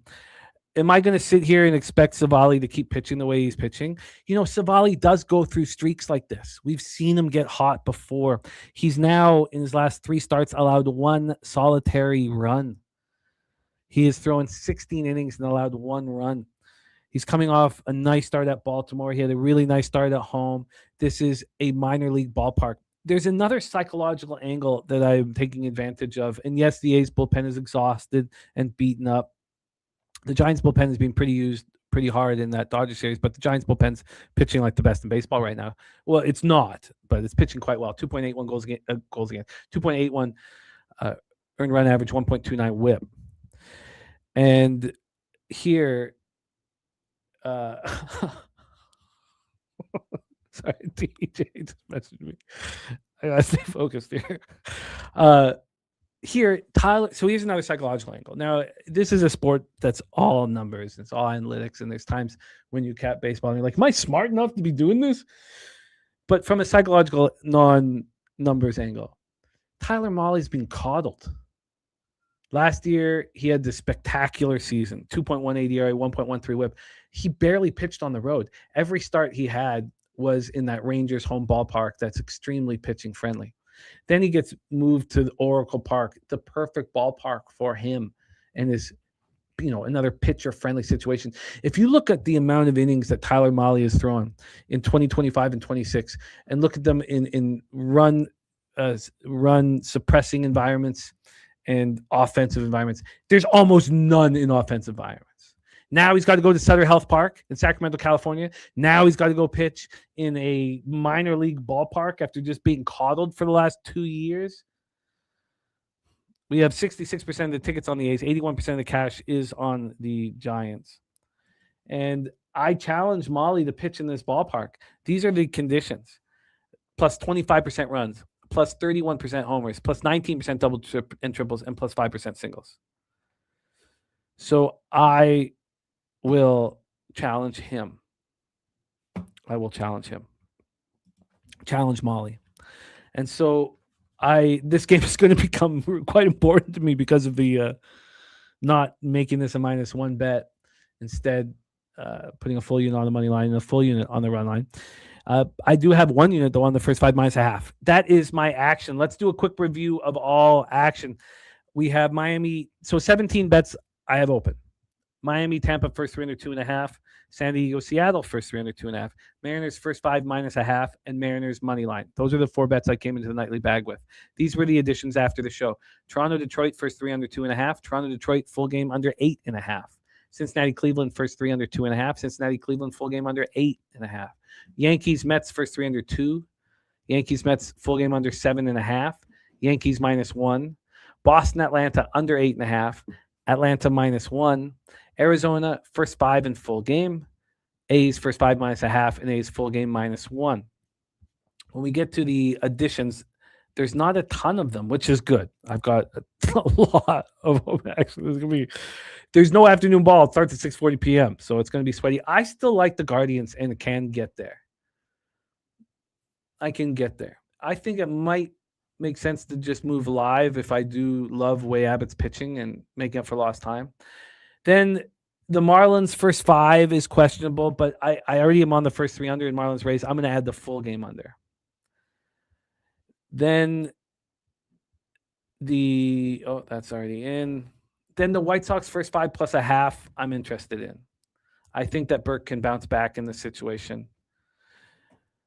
We have no action for me in Astros Rangers, but when Troy Torrance says this, if the Astros close between -115 and +115, they will have the best profile on the board. This is Astros money line. It is interesting. I told you guys how I was going to be on the first 3 under 2.5 on the Royals Cardinals, and I was astonished at the line. The line made no sense. Now, we did all the comparing and contrasting, and when I've done this previously, I think it's only happened 3 times this year. Each time Jose has bet the first 5 over, and each time he's cashed it. Well, I'm not going to sit back and watch that. I respect it, and I want to follow along. So I'm going to switch to the first 5 over. Then that is my action here. That is my action. And do I have, let me make sure I've got this was an interesting comment here as well from Rod's Wacky last night that I did copy and paste. Said, bet against Tampa Bay on the money line after 9 consecutive divisional games. Tampa Bay's record since 2024, 0-9. That's the Marlins Rays spot.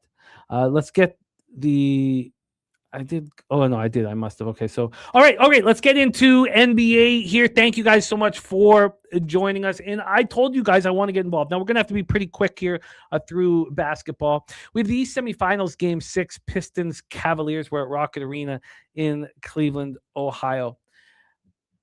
I see this sort of differently, and I've yet to bet it.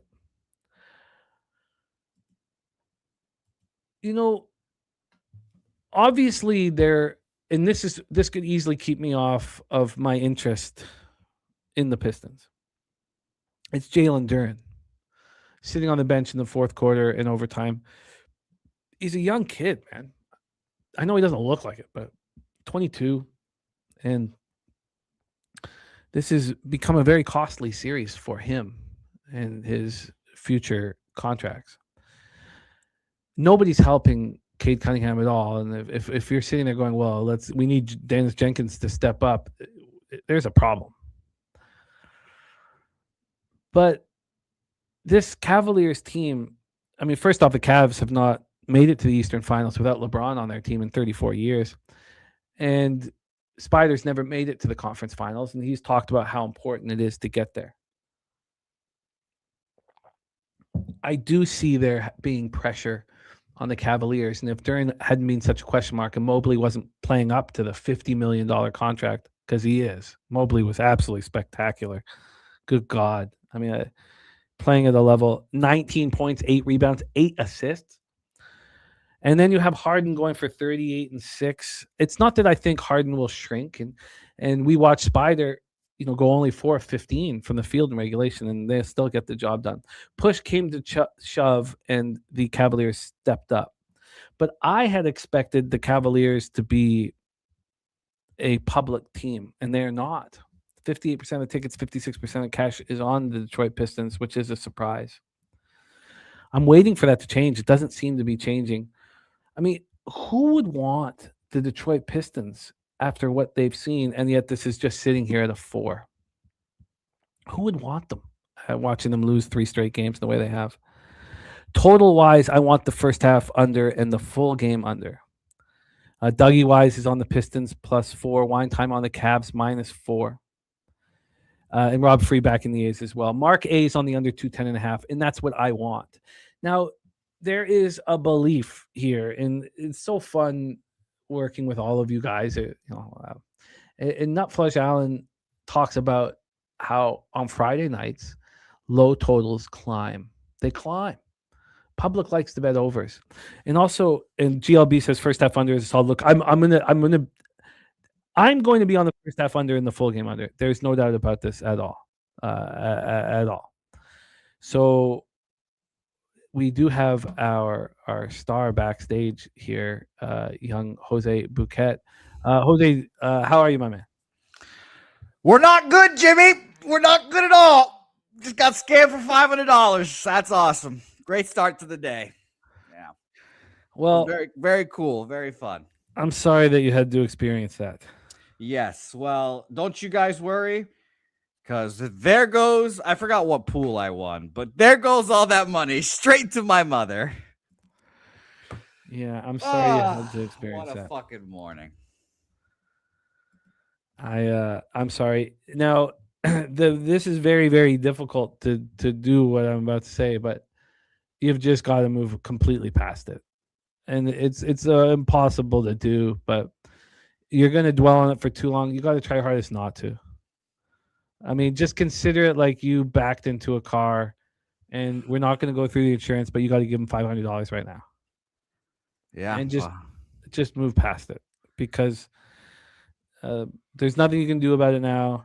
Yes, you made a mistake. It's part of life, and it's not going to help you dwelling on it. And you probably are going to dwell on it, but you got to have my voice just kind of in the back. Just let it go. There's nothing you can do now. It's happened. It'll never happen again. And $500, it's better than $5,000. So yeah, it was almost 1,000. It was indeed almost 1,000. What a morning. Yeah, it sucks. Irish King says get another 5 bills and put it all in one game. Great. God, but that just continues the lore of me I pay for racetracks when I don't need to. I'll pay for parking when I don't need to. I am a fucking mark, everyone. Come and scam me. But you just got to let this go. As hard as it's going to be, please have this voice in the back of your head. It helps nothing to dwell on it. Yeah, it sucks. It hurts. It's annoying, but you've just got to completely let it go. And let's do that by talking about Cavaliers Pistons. Jose, do you believe in the idea that Nutflush has that on a Friday night with a low total, that this total will be bet up by the public because they love betting overs? I could see that. The issue is, I don't, obviously you guys track these NBA lines more than I do. I just don't know how much an NBA playoff line is going to move.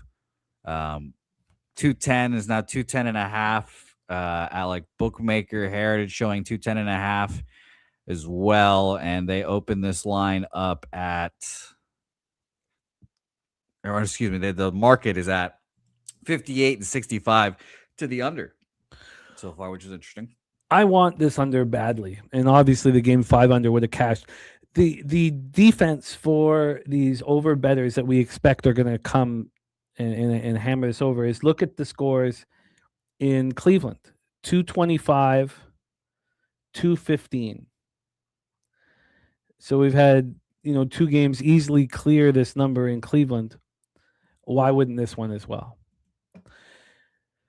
Rob Free says role players play better at home. Cavs sending Detroit home tonight. Can't blow game 5 the way they did. Oh, and sorry, I missed the Rob Free, the Rays thing. Look, yes, the Rays are a better team than the Marlins, but I'm hesitant to back them. I'm not backing them. I'm close to the Marlins first 5. I don't know if there's a right risk reward there, but I would understand if anybody wants to back them here. And look at that. One Cross says, fun fact, he played at Keystone State Bombers with Trey Savage. That's dope, man. 21 Savage, our guy. And Wine Time starting to want the Marlins. There's our guy, Just My 2 cents here in the house. So look, I want the first half under and the full game under. I'm just trying to time it right. Maybe there's no need to do this, to wait this long. The first half has gone up a half point. Since it got up a half point to 108, there's been a 5-cent move to the under. I will certainly be on both. And it's not beyond the realm. I think I can just bet that. But I do have some interest in the Pistons. GLB says Marlins game over 8. Marlins are 10-2 to the over following a loss by 3+ runs. And there is TC going up against us. Another plus money. He's the plus money bomber, man. Plus 120 for the Padres. Yes, I am on Emerson Hancock. And spreadsheet play today is also on Seattle. We're going to go over all of these best bets. Please put your best bets in the chat so we can discuss that at the end of the show. All right, we got to move forward here. I'm going to be on the first half under and the full game under. If I see the public start hammering the Cavs, if we can get over 70% of the tickets and cash on the Cavs and it sits at 4, I'll have interest in the Pistons. I'll have interest in the points. Let's move on to Spurs Timberwolves, Target Center in Minneapolis, Minnesota. The gamma ray play of the day from the almighty nuke worker is the Timberwolves plus 5.5. We saw this. We've seen this. We've seen this story. And, we go back to the 2024 Western semifinals. We've watched this group of Timberwolves step up in these situations.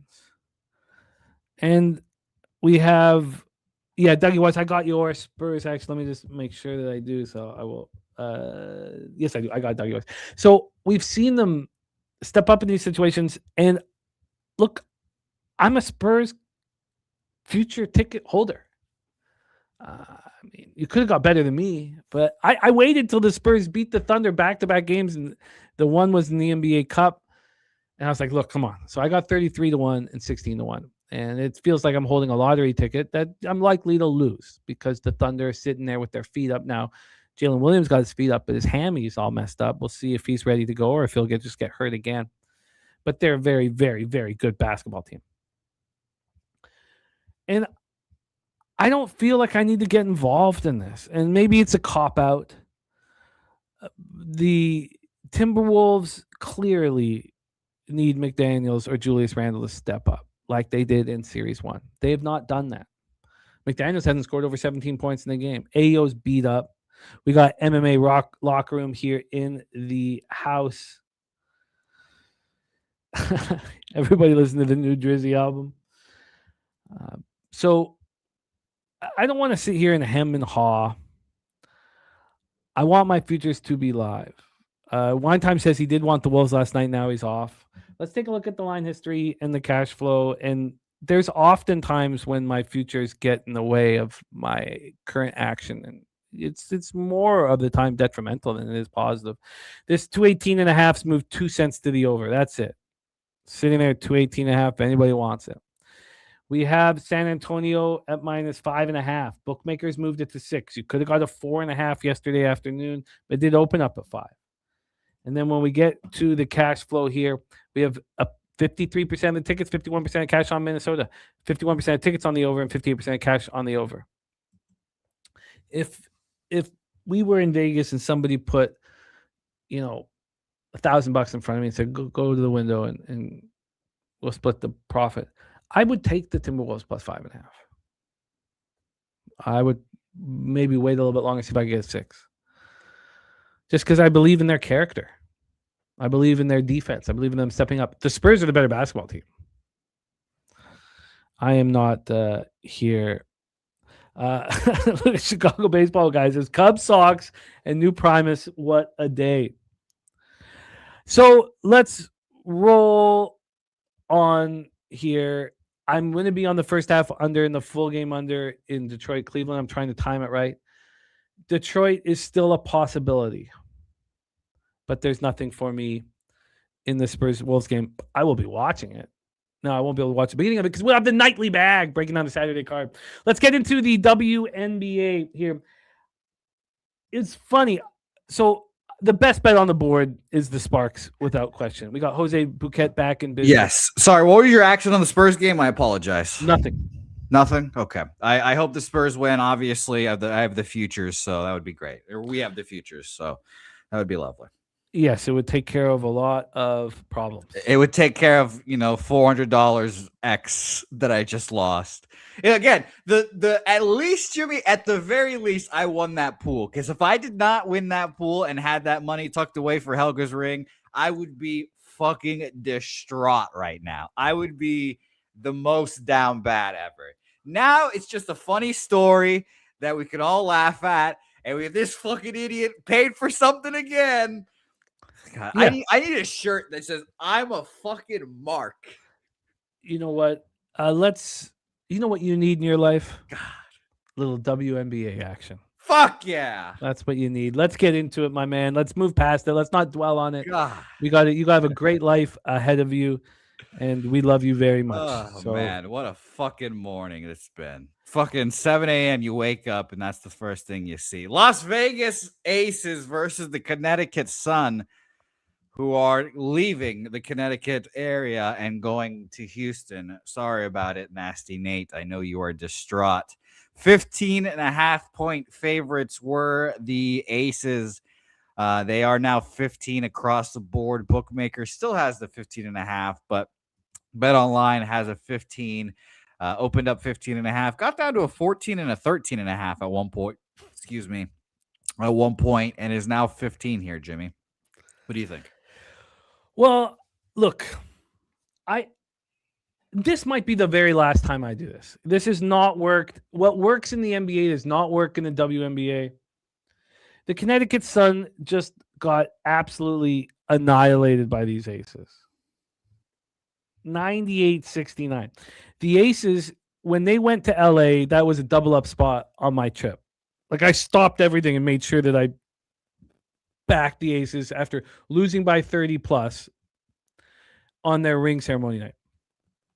So that I was in that mode of betting teams that have just lost by 30 plus because it worked so well in the NBA. It's my single best angle in sports betting. Backing a team, just plug your nose, don't even look at the line. Now you can time it better than others, but after a team loses by 30. And then it cashes for me immediately with the Aces. First half, full game. Here, I'm moving on it again. If I could go back in time, I would be on the Connecticut Sun first quarter and not the full game. When I bet the full game, in my head, I was like, well, you're going to bet the first quarter anyways. The problem is I'm so bullish on the Los Angeles Sparks. Why would I put another unit here on the Connecticut Sun? And what I imagine is going to happen is the Connecticut Sun will be down by 4 after the first quarter, and that would have cashed, and they're going to lose the full game by 18. I'll lose the full game. But I simply, if I'm this bullish on the Sparks, how in the world could I have 2 units on the Connecticut Sun? But good God, I wish I could. It just doesn't make any sense if I'm this bullish on the Sparks. But I'm on the Connecticut Sun plus 15. You're playing in the same Mohegan Sun Arena where you just lost by 31. Step up and play some basketball. Aces have won their last 2 games by almost 55 points combined. They're feeling great about themselves. This is a spot where they could overlook their opponent. And I wish I only had the first quarter plus 4.5. But I thought I was going to beat this line move. It was just, it is what it is. I'm not going to sit here and add another unit on the Sun. So I got the Sun plus 15, full game. Let's roll. Excuse me. Let's roll on indeed to Mystics Fever. Next game on our board here. Minus 7.5 for Indiana is now 8 across the board here. We have, and I'm glad we have market information in these games, 75% of the bets and 57% of the money on Washington, surprisingly enough. Yeah, Washington's played well this year. I mean, they spoiled Toronto's home opener and played some decent basketball. They're playing tough defensively. The Liberty needed overtime to take out the Mystics in the Mystics home opener. The Fever lose their home opener, the All Eyes on Me game, losing 107-104 to the Wings, and then they bounce back and beat the Sparks. Look, I get it. I get that the Fever should be this big of a favorite here at home, but it's just too much for me. I can't get past this idea. And I think that I was right because this went from 7.5. This was a 9.5 when we started our show. It moved to 9 during our show. I didn't, so I knowing that it had gone 9.5 to 9. I was like, this is too much. Then you wake up this morning and it's a 7. We're back at an 8. But I like the situation for the Fever to play very well at home here. I think it's too many points, and I'm simply off of this game. So let's roll on to my best bet on the board. Let's do that. It's I'm not used to these new names yet because when I saw the Portland Fire the other day, I was like, who the fuck are these people? And then when you get the tempo, it surprises you. It takes you back here. But Toronto's newest favorite team, the Toronto Tempo versus the Los Angeles Sparks here. I look forward to hearing how many games Jimmy goes to this season. 63% of the bets and 86% of the money on the Tempo here. Not a bad name as well. Tempo kind of flows. What do you think here? It's the best bet on the board. It's just must bet. You have the Sparks opening up their season with a homestand that was supposed to deliver. And now they play Toronto in back-to-back games. Toronto's being coddled. All their games are being at home. Now they have their first road game of the year against a Sparks team that is angry. They get blown out by Vegas in game 1. They just weren't ready to go. And then they lose to Indiana, and they're going to take it all out on the Toronto Tempo. This is a first quarter, first half, full game. This is just a wonderful, wonderful betting opportunity. I wasn't sure. I bet the first quarter and all that stuff as soon as I could. And I was concerned that I was getting a bad line, and it looks like I am. Should have waited. Should have waited. What about first half? Did I get it? Yeah, looks like oh God. I should have waited. That's another problem I have. Is just, having a plan and then thinking that you don't want to be beating yourself up if you look at the line, hours later. And I should have waited, but and we'll see if it burns me. It very well could, but this is the perfect opportunity to back the Sparks. I think they win this game by, let's go 14 plus. I think they can win this game by 20. They take out all of their anger on the Toronto Tempo. Tempo seemed like a decent team. They got really good guard play. and everyone's excited about them. But they've been in Toronto for a long time. Now they head to LA. It's probably a nice feeling, and I don't think it will be when the game is over. This is a triple up spot. First quarter, first half, full game. I thought this was a sign when these lines came out. I thought it was a sign that this was, like must bet material, first quarter and full game. God, I should have waited. I could have.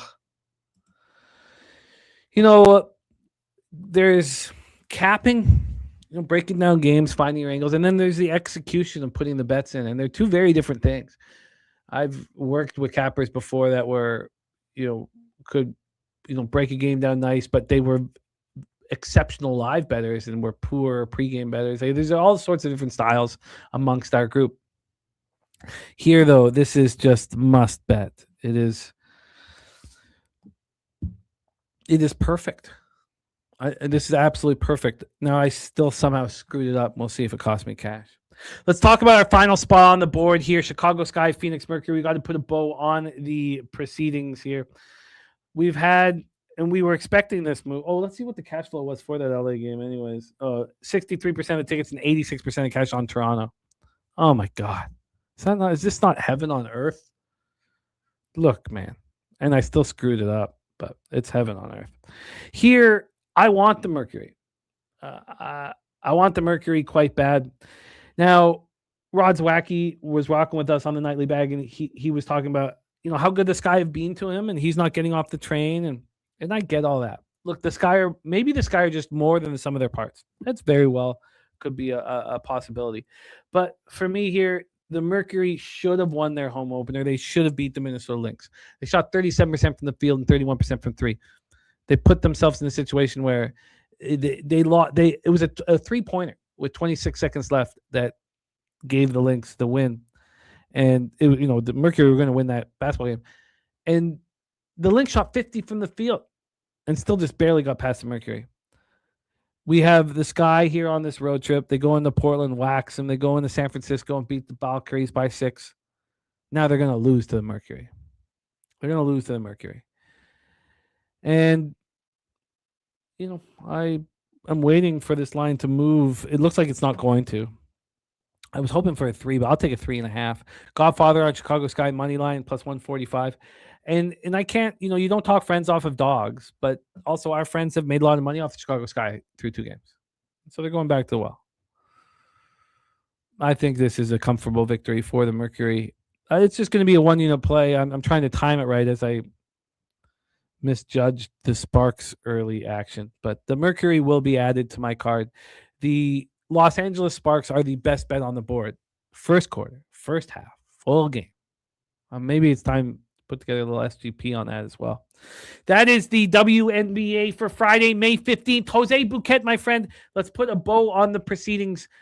Do you have action here in MLB for Friday, May 15th?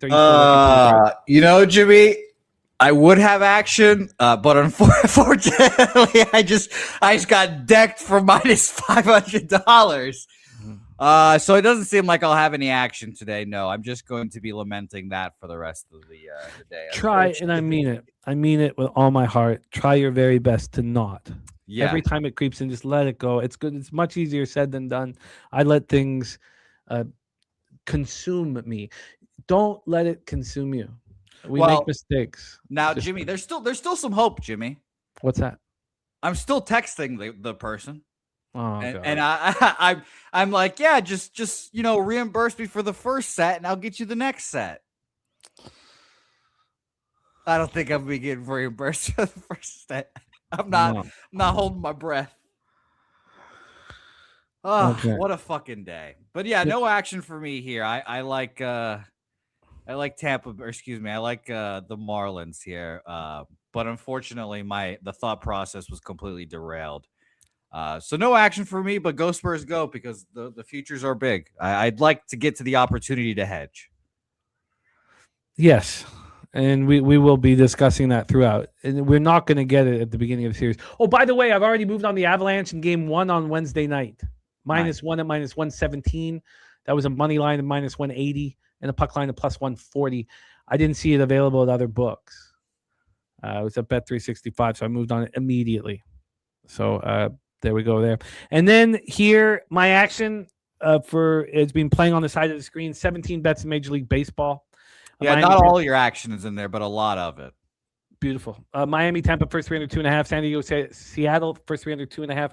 Mariners, first 5 minus half. Mariners, money line. Toronto, Detroit, first 3 under 2.5. Full game under 8.5. Cincinnati, Cleveland, first 3 under 2.5. Full game under 8.5. New York, Yankees, New York Mets, first 3 under 2. Full game under 7.5. New York Yankees, -1. Boston, Atlanta, under 8.5. Atlanta, -1. Arizona, first 5. Arizona, full game. A's, first 5 minus a half. And A's, full game, -1. And we have additions here. And the main one is going to be that over, which is what Jose would have done had he heard the breakdown. That was when I was going to be on the first 3 under, but the line just makes no sense whatsoever. And that is on the, which one is that? Sorry, it's coming up here. Oh, White Sox first 5 plus a half could easily make the card. Want to sit with that for a little longer. And it is the Royals Cardinals. I was going to be on the first 3 under. It makes no sense that it would be 25 cents different than that Cubs White Sox first 3 and first 5, where it's the exact same full game total. It doesn't make sense. It just doesn't make sense. And I'm going to move on it here. Then here, that's it. So, and then I have the Angels. So I've got the Angels. We talked all about that on Nightly Bag. I just needed to come up with the plan. I didn't want to put 3 units on it.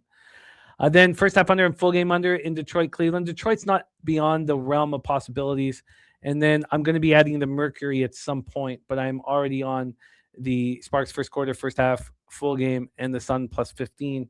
And I certainly handled that poorly by moving as soon as it was available for me. That is our show for today. Thank you guys so much for rocking with us. Let's talk about plays of the day from our chat. Stacks play of the day number 1 is Phillies. Is my audio not good? No, you're good. Okay. So Good my audio is being scammed. Let's make sure that my audio sounds good. I think it's time maybe for another microphone, but yeah, it's the cords are very loose. The cords are very loose. But it's been okay here throughout, right? From my knowledge, yes. I'll make sure this is right. That scares me, man. Well, you know what scares me? What's that? Text messages at 8 a.m. asking for $500 worth of gift cards. Yeah. Oh, right. You really gotta just don't let it consume you. Let it go. These things happen. Phillies Pirates over 8 -110. Stacks play today number 1. Stacks play today number 2 is the White Sox team total over 3.5. Newkirk Gamma Ray play today the Timberwolves +5.5. Black Thor King Marlins +1.5. Royals +1.5. That is the parlay for Black Thor King. 9 Legacy Flank Stake play today is the Padres money line. Dougie Wise free bands play today is the Spurs -4. Ronnie Crawford MLB spreadsheet play today is the Seattle Mariners. Rob Free play of the day is Nas Reed over 13.5 points at +105. Just my 2 cents play today is the Padres at +120, and Mark Staszowski the under 7.5 in Seattle, San Diego. That was to keep me off having 4 units on that baseball game, but now I sort of regret it a little bit. But I am on the Mariners. That is our show for today. Thank you guys, Dougie Wise, Chris Warren, Rem Most, Yo, D, Nasty, Nate, the Godfather, Deacon, Mike, Chris, Mac. Thank you guys so much for rocking with us. Danzo, great having you rocking with us. Also, Black Thor King. We also had the Godfather. He's on the Chicago Sky money line. GLB bets Fever -8.5. Rob Free bands. Thank you guys so much for rocking with us. And we have our friend from Portugal. Yes, I have not placed these bets because I'm waiting for this total to rise, but I will be on the first half under and the full game under in the Cleveland Pistons game. Chicago baseball guy, thank you for rocking with us. Enjoy Cubbies, White Sox. There's huge rivalry games. Please enjoy it. One Cross, Markel, Just My 2 cents, Kong's Clips, Irish King, Super True Story. Great to have all you guys. Deacon, Mike, Robert, Franklin, thank you guys for rocking with us. Jose, could you please bless our action and lead us into the future, my friend? Oh, yes. Shout out to you guys in the chat. Thank you all for coming on this journey with us. My God, what a day. as it has been. Jesus Christ. But shout out to you guys. Don't forget the sesh is starting here in about 6 minutes here.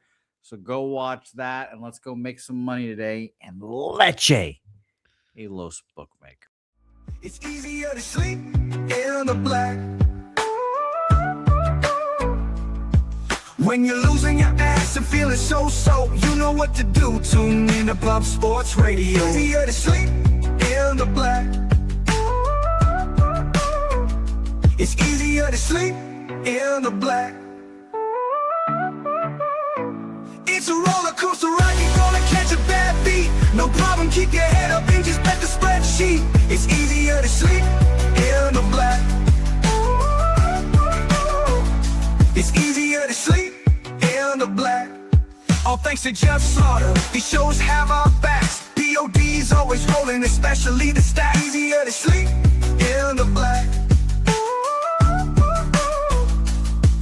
It's easier to sleep in the black. We got Jimmy, Jose, Dabby and the fam. Dutch wine time, Spooner and OG Wham. So hit the like button, don't say that you can't. If you know what's best, just put your money on tape.